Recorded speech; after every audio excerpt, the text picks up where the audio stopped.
Coming up this week on the Legislative Gazette, we speak with New York Lieutenant Governor Antonio Delgado about the Hate and Bias Prevention Unit that he is leading. I'm Jim Levulis in for David Gastina. Also, we sit down with the special agent in charge of the Internal Revenue Service's Criminal Investigation New York Field Office.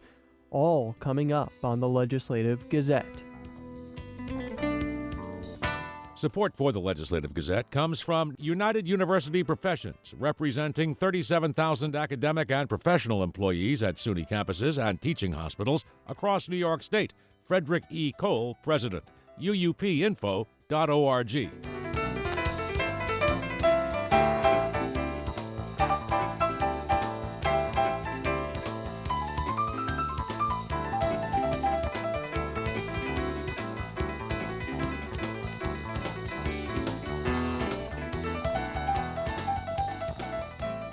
Antonio Delgado has been New York's lieutenant governor for just over a year. The Democrat, who was representing the state's 19th district in Congress at the time, filled a role vacated by Brian Benjamin, who resigned after being indicted on federal wire fraud and bribery charges. Those charges were dropped in a decision prosecutors are appealing. Elected to a full term with Governor Kathy Hochul in November, Delgado sat down with New York Now's Dan Clark to discuss his work so far and what he's focusing on, specifically the Hate and Bias Prevention Unit that he's leading. If I had to cut out two narratives that I've been sort of really using as platforms to get around the state, one would be through my work as chair of the Hate and Bias Prevention Unit. And the other is I've been traveling with the Division of Criminal Justice Services as they do their 15-city tour. Working with community partners to better understand some of the social determinants of health and well-being and crime, and what are those aspects that we need to be wrestling with to prevent those dynamics. So those are the two spaces, along with being the chair of the REDCs, right? And so whether it's an economic lens or whether it's a enrichment lens where we're empowering communities from the ground up, that has been the entry point. So you might imagine that my conversations are really being informed by advocates on the ground who are dedicated to this work, who are working to provide services to communities, whether it's in the housing space, whether it's in the healthcare space, in the educational space, in the economic space. These are all lanes that I have been able to engage with and get a better understanding and try to figure out how folks on the ground are doing the work and are they being supported in a way that can truly maximize the value that they bring to bear. You know, let's talk about the Hate and Bias Prevention Unit. This is a unit within the Division of Human Rights. Yes. You're leading it. There are also regional regional groups, I guess. I don't know what they're called. Councils. Yes. It might seem obvious, but what's the work intended to do of those councils? So a lot of the work around hate and bias up to this point, I think, has typically been about reacting. Yeah. Right? There's a horrible incident or tragedy that occurs, and then the community rallies around it and figures out a way to sort of react to that, whether it's in the criminal side or whether it's just in the healing side from the victim standpoint. And we want to be more intentional, more forward-leaning, more proactive in how do we create an atmosphere that is more collective and rooted in compassion and understanding and tolerance. And that means identifying partners on the ground across the state on a regional basis that are dedicated to coming together consistently to think about how to engage their community in any number of endeavors. It could be as simple as creating spaces for constructive dialogue. It could also be more concrete, formal events that bring together opportunities to work through challenging issues, or just to come together in fellowship and build a sense of community. I think we all know that we're living in very divisive times where hate is being normalized. Yes. And I think it's incumbent upon us to normalize love again, to uplift love again, and to make sure that we understand how powerful love actually is.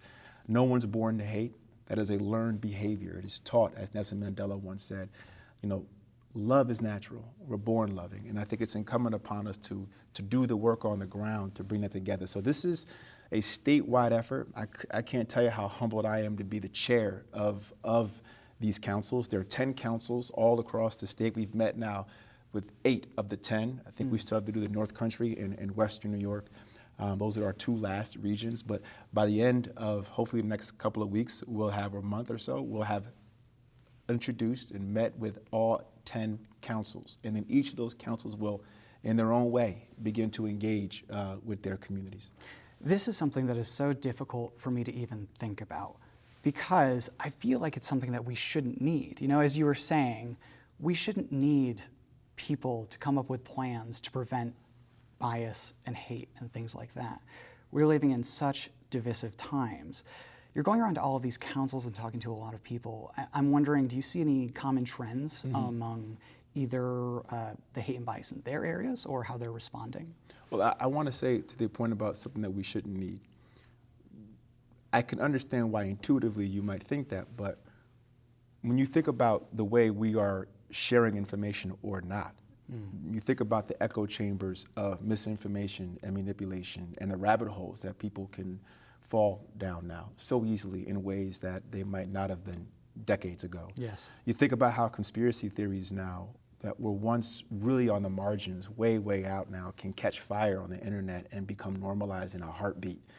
These are the realities that we're dealing with today that make it very incumbent upon all of us to be a lot more intentional about this work and not take it for granted that our better angels will always come to the surface, because there are structural realities now that I think really impede that. And we have folks out there who rather demagogue and who'd rather be divisive in their rhetoric in order to sort of assume power for themselves as a result. So this is the challenge that we face. But to answer your question, the thread is that I think people, despite all those challenges, right, despite those structural realities, I think people are thirsty for authenticity and genuineness and being able to disagree but agreeably. More often than not, people want to feel okay saying what they mean and knowing that they won't be judged because they want to come from the right place. But we have to create those environments. We have to create opportunities for folks to make mistakes, to maybe say the wrong thing, but in the name of getting to a better outcome. Yes. Right? And I think the more we can create that kind of environment, the less people will run to their corners or clam up or dig their heels in or be rigid in their points of view. It's incumbent for all of us, no matter what side of the political spectrum you come from, that we go into the conversation with an open mind, and instead of with arms closed, arms extended. I think that has to be the work that we do moving forward, because otherwise all these other issues that are very, very complicated are going to be challenging to solve. New York Lieutenant Governor Antonio Delgado speaking with New York Now's Dan Clark.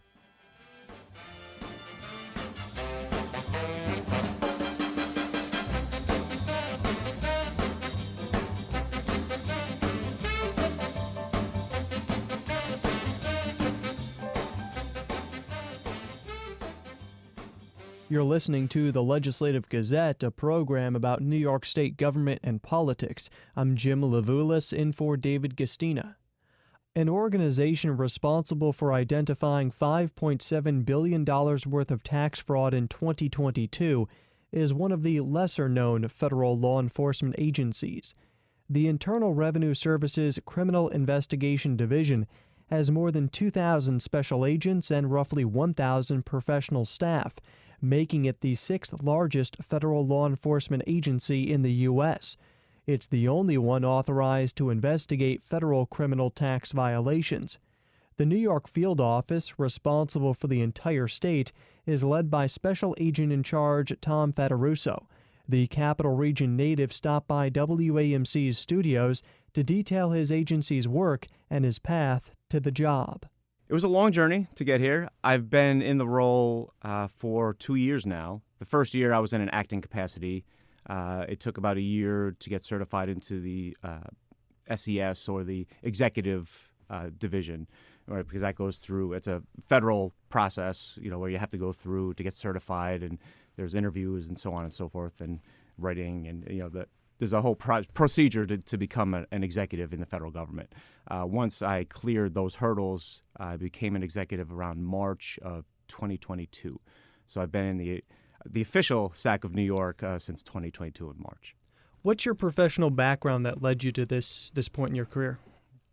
I have a varied background. I'm a local product, so although I was born downstate, I spent the majority of my life in upstate New York in Wyandotte. I went to LaSalle Institute for high school. I went to Hudson Valley. I received an associate's degree in criminal justice from Hudson Valley, and I went to the College of St. Rose to get my bachelor's degree in accounting. So I have an accounting background. I worked at Verizon for several years, right out of Hudson Valley. And when I received my bachelor's degree, I decided I wanted a master's degree also. So I went to the University of Notre Dame, received a master's degree in accounting. From there, I worked at KPMG in Albany for about 4 years, and I was fortunate enough to get a position as a special agent with IRS criminal investigation in 2004 in Albany. So I've worked in Albany for many years as an agent. I became a supervisor in Albany. Then I became an assistant special agent in charge for the entire field office, again sitting in Albany. At that time, it was time to move on.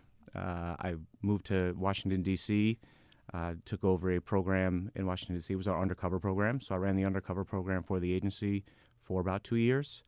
I became the special agent in charge of the Philadelphia field office after that in 2020.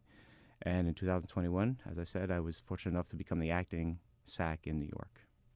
Turning to the IRS CI, Criminal Investigation Unit, I'm sure this is a kind of an open-ended question in the sense, but what are the main functions of the IRS CI? CI's main function is to investigate potential criminal allegations of tax fraud. But we also investigate numerous other financial crimes. So what I tell people to make it the easiest, if it has to do with money, we follow the money and we investigate the crime. You mentioned a little bit of your background, that you have accounting experience, you have private sector experience. Is that typical for your coworkers in the IRS CI to have that financial background in addition to the law enforcement part that's necessary? Yes. We all have some financial background, whether it's an accounting degree, which the vast majority of us have a degree in accounting, or work experience in the financial investigation realm.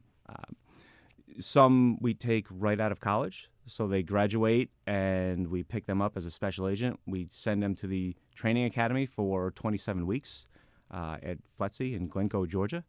And then they come back and they have an on-the-job instructor that works them through getting them trained in the street and on the field. And then they become a full-fledged special agent. Some people work, like myself. I've worked for a number of years before I became a special agent. And I had the background, the experience, and the education to go with it. So it varies from person to person. But we all get the same training when we go to the academy, and we come out and we get the same field training. And it's been successful so far. I understand the IRS CI works a lot with other federal law enforcement agencies. How exactly might those partnerships work out when it comes to, say, maybe the DEA or ATF? Those partnerships are valuable because not every agency has the resources they need to do their job. So if you look at IRS CI, we follow the money. We're the best financial investigators on the planet, hands down. There's nobody better. The DEA, their specialty, obviously, is narcotics. When you partner us together, it works because now you have an agency that is, their specialty is investigating narcotic trafficking, and then you have an agency that's investigating where the money goes and where it comes from. So our specialty in the narcotics world is following money laundering, following where the money goes. We look at it as a business. So you have the cartels that are making narcotics, they're shipping it to the United States, they're selling it in the streets, and then all of a sudden they have cash because, you're not taking credit cards or checks for narcotic sales.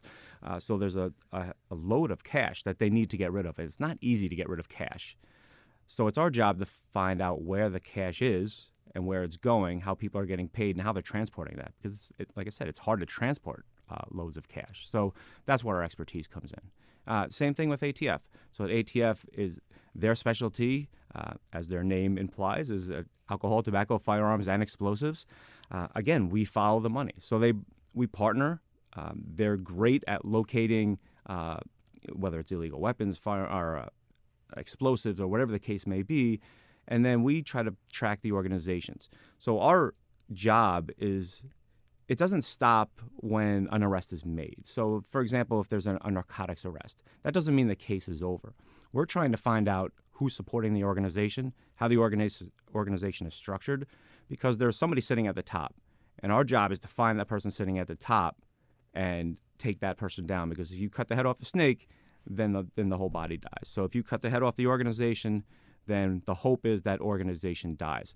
If somebody else steps up to take over in that organization, then we try to locate that person and take them down too. Looking through the notes on the IRS CI, noted that it has an undercover unit. And I was wondering how that might look different than what most people might think of when they think of a law enforcement undercover unit, in that the sense that you mentioned, you're looking at the cash, at the finances. That seems to me very, very ingrained undercover. Can you detail what that undercover unit might entail? I can. Without giving up too much of our secret, I'd be happy to talk about it because I ran the program for 2 years out of headquarters, so I'm very familiar with it. I was an undercover agent myself, so I worked in an undercover capacity for a few years as an agent, and it's a very interesting job. That's probably one of the jobs in federal law enforcement that's similar to what you may see on TV or the movies, right? It's not exact, right? There has to be a story to tell, and it has to be interesting, but it's probably one of the closest things there is to what you see. So as far as IRS criminal investigation undercover agents go, our specialty, again, is finance and money. So that's what we pose as. We pose as financiers. We pose as money people. We pose as those who can take your cash and help you make it look legitimate, to wash it, and hence money laundering. So we help people to clean their cash. That helps us find out where the money's coming from, where it's going to, and then we can lay out the organization. And then when it's time to go to the U.S. Attorney's Office and the Department of Justice to receive indictments, we have a case put together. It's a solid case. We can get indictments and make arrests. You mentioned a lot of this activity that your agency is involved in looking into and investigating involves cash, but our world has been shifting to more finance that is based in the digital world, connected to the internet, and then the addition of cryptocurrency. I wonder if those developments have made it harder or easier when it comes to your investigations, in terms of, is there more of a record to follow? Thinking back, decades, if you didn't have the cash or maybe the paper records, maybe you were out of luck. But now the digital traces that might exist, how has that impacted the work that your agency does? Digital currency has been interesting, but the way we look at it in IRS criminal investigation, it's another way to move money. And since we're already experts in financial investigations and the movement of money, it's a learning curve for us, but it hasn't been as big of a learning curve as you may think, because all it is following the money. And as you mentioned, there's the blockchain, right? You can see where transactions occur, although they could be complicated, and people could split up, for example, a Bitcoin. They could break it up in several different ways and send it to different wallets and send it to different places, but we can track that. We have people that are experts in that field. So it's just a different means for us to follow the money. It's nothing different than when we were following cash in our early days. We're a 100-year-old agency. We started in 1919. We started tracking money then, whether we were tracking cash, then maybe we were tracking checks or wire transfers at some point. Now it's cryptocurrency. It's just another method for people to move money. We learn how to do it. We become experts in it. And I wouldn't say it's easier or harder. It's just different. So this type of thing is incorporated in the updated training, ongoing training that current and future agents would receive. Absolutely. It's not only updating the training, it's changed our recruiting. So as we're out in the colleges and at different conferences trying to recruit people to come and work for us, we ask about crypto or cyber. Do you have that experience? Can you help us, maybe stand up our own cyber unit, which we did in the New York field office within the last year. I have 7 or 8 agents with a supervisor, and that's all they do are crypto and cyber-related crimes. So that's what they investigate all day long, and that's who we recruit. And if someone comes to us and we interview them and they have a great background in cyber or crypto, then we'll put them into that crypto unit. The IRS overall was a part of this recent debt ceiling deal in Washington. As part of the agreement, $1.4 billion for the IRS that was included in the Inflation Reduction Act that was passed in 2022 was rescinded. Additionally, the debt deal removed $20 billion from the IRS over the next 2 years to divert those funds. There were plans to spend that money from the Inflation Reduction Act to improve operations, invest in new technology, hire more customer service reps, and expand the agency's ability to audit the high-wealth taxpayers. Now those spending cuts have been nixed. What impact might that have? Speaking from my position, I would say that we are just doing business as usual. We get our funding stream that's sent to CI. CI is a very small part of the IRS as a whole. We're only about 3% of the entire IRS organization. So we get our funding stream from Maine IRS. Whatever that funding stream may be, we work around that. We're still hiring right now. As a matter of fact, we're hiring agents as we speak, and that's to backfill the agents that have retired over the last several years. Our attrition has been large over the last several years, and we lost at least 1,000 agents over the last 10 years. So we're just trying to backfill them just to get to the level where we were 10 years ago. So we don't try to concern ourselves with the funding portion. I get a budget, I work within that budget, and I do the best I can with what I have. You noted those staffing reductions in the mid-1990s. According to the IRS CIA, there was staffing was more than 5,000. Today, it's just over 3,000. You've been with the agency since 2004, so you've kind of been in the middle of that. What sort of impacts has that had on the amount of investigations, the amount of work the agency is able to do? It does have an impact. So right now, as you mentioned, we're about 3,000 total in the agency, but that's about 2,000 special agents. So those are sworn law enforcement officers. Out of that, you have to take the managers out of that who don't conduct investigations. So we're about 1,800, 1,900 working investigators out in the field. So of course it's going to have an impact because an investigator can only work so many cases. You can't overload a special agent with cases that are complex.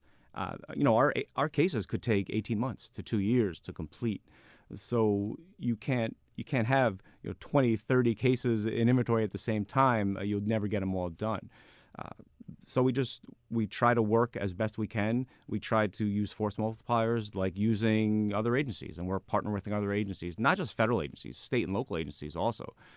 We work with we have task force officers that we bring on from state and local agencies, police officers that come and sit with us. We deputize them, and they work financial investigations alongside us. And I've seen it throughout my career. There's been ups and downs. So there's always an ebb and a flow within and not just in the federal government, with any job. There's hiring, there's freezes, there's layoffs.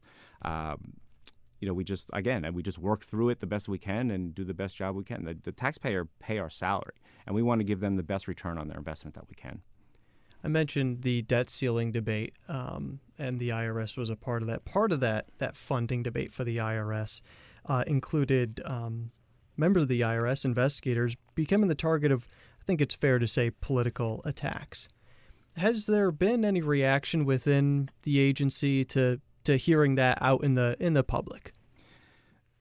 The only thing that we really want to let the public know is there's no push to hire 87,000 armed agents. It couldn't happen. It's impossible. There's only 80 to 100,000 people that work at the IRS to begin with. As I mentioned earlier, there's only a few thousand people that are sworn law enforcement officers that are authorized to carry weapons. Our agency has never swelled beyond 4,000 or 5,000 employees in total, if I'm not mistaken. So the push, we don't have the capacity for that many. So the people that are being hired that will be issued a weapon and a badge are those that are what we call 1811s, which is the federal code for law enforcement officers. So an FBI agent is an 1811. DEA special agent is an 1811. IRS special agent 1811. So we can only hire so many to begin with. And again, they're sworn law enforcement officers who are highly trained. They spend, like as I said, 27 weeks learning how to be not just a law enforcement officer, but how to conduct financial investigations. So that's where we're trying to get the message out that We're just looking to backfill our ranks, to get people on the payroll and an investigative role that can go out and look for people that are committing egregious financial crimes, whether it be a tax crime or a money laundering crime or maybe a Bank Secrecy Act crime, which we have authority over. But we are the only federal agency that are authorized to investigate tax crimes. There's no other agency out there that can do it. So if we shrink, then the amount of people that may want to take a chance and willfully cheat on their taxes increases because there's no enforcement. I think it's fair to say that IRS criminal investigation, one of the lesser known of the federal law enforcement agencies. In your mind, is that good or bad, or both? We've flown under the radar, I think, for quite some time, and I think we realize that if you look at any financial crime that's out there, you see the same agencies sometimes, right? That are maybe mentioned, and our agents are always there. If it has to do with money, you can pretty much guarantee our agents are probably somewhere on that investigation.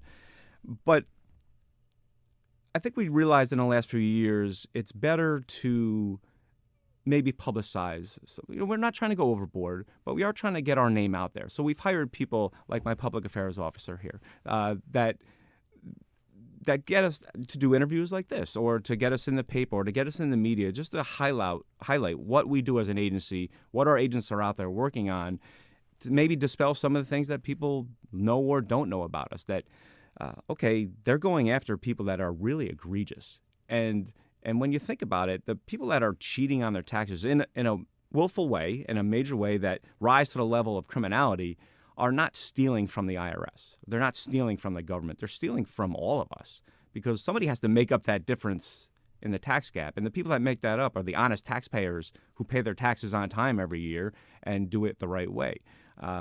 So we're trying to get that message out there that, you pay us, and we're here to protect your money and to protect your finances. Things that get paid for, Social Security, or whatever federal program is out there, that's paid by the taxes that come in through the federal taxation system through the IRS. If people are willfully avoiding that, or I shouldn't say avoiding, people are willfully evading that obligation, then it's taking away from those programs. Tom Fattorusso is the special agent in charge of the IRS Criminal Investigations Field Office in New York. Tom, thank you very much for your time. Thank you. It was a pleasure being here.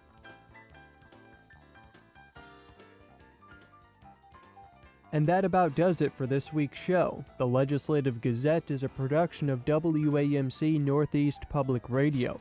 We had help from the New York State Public Radio Network. You can listen to the Legislative Gazette anytime at WAMCpodcast.org or anywhere you get your podcasts. Look for program number 2326. And join us again next week at this same time for more news on New York State government and politics. For the Legislative Gazette, I'm